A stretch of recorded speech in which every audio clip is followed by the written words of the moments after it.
the, and like you said about the disruptions. Again, interesting to come back to the ChatGPT again. I will park it on the side only. So we will move on to the manufacturing sector, and I would ask Taufik to sing. How do you see your own experience? Hello, good afternoon. First of all, thank you for having me here. Primarily, I will be able to contribute on the manufacturing sector, upskilling, reskilling, new skilling, Industry 4.0, and that side of things. PK is primarily has many verticals, but primarily the area that I represent is the manufacturing side, where we make castings for the oil and gas industry, heavy engineering and other earth-moving equipments. So if you really look at it, when I looked at statistics over the last 5 years in terms of the manufacturing sector, I thought it would be the one area where the country is employing more and more people as things are going further. But actually, if you look at the statistics from 2017 to 2022, the employment in the manufacturing sector has almost come by half. So we used to employ almost around about 55 million people, whereby today we do only 27 million, which I thought was very alarming.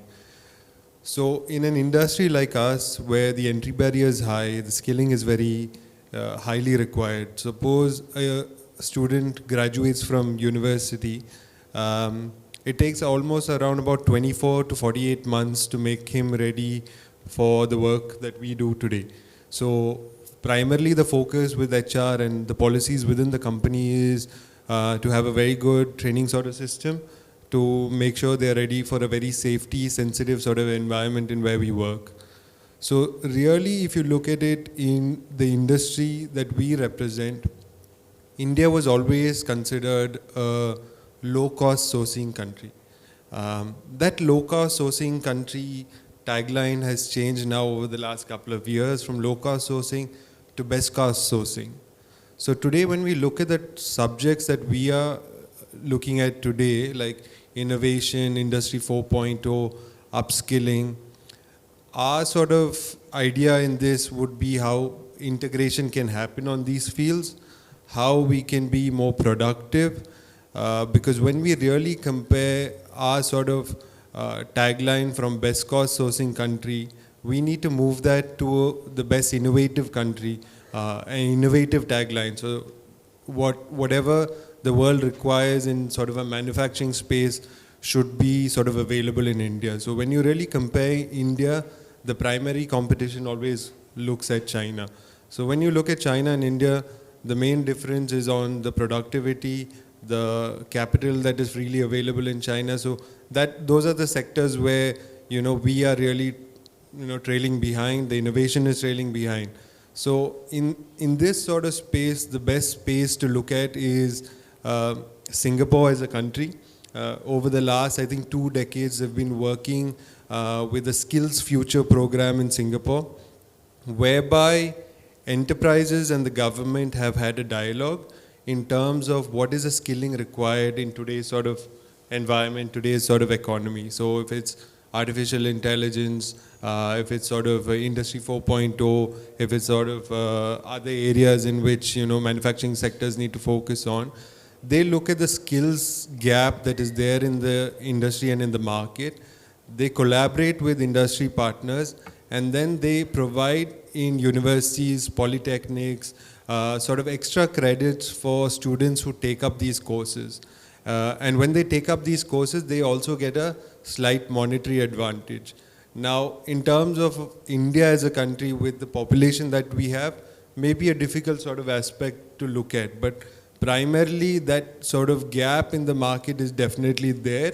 And when you look at new age technologies where companies like us are trying to develop and go forward in, like additive manufacturing, 3D printing, those sort of areas, we do still see a big skills gap that is available in the market. So then we look at outside universities to collaborate, that is maybe in Germany, and host sort of symposiums to better improve sort of the workforce that is available in India. But like Vinay also already said, I don't think automation will completely sort of eliminate a workforce. I think it is up to companies like us to engage the workforce, reskill them and deploy them in a manner in which the company is sustainable. Because the most important part of any company is, if you say MSMEs, any company's goal is to be large scale. You don't want to be medium, you don't want to be small, you want to be large. So when you want to sort of skill this workforce, you want to skill that workforce, redeploy it in an area where productivity is the focus, sort of scaling up the company is the focus, and that is a requirement in the order of the day, I would say. So in terms of India as a manufacturing country, the problem is that the divide between India and China is so large, the scale of the companies in China is so big, thereby India has not been able to be competitive. So if you really look at it, the opportunities are there. Most of the other panelists have also said that. And in terms of going forward, I think if you really focus on areas like this, I think there is a huge opportunity we had to grow the company, grow the country, grow the industry as, you know, at large, and help the workforce as well at large. Yeah, that's about it. Thank you.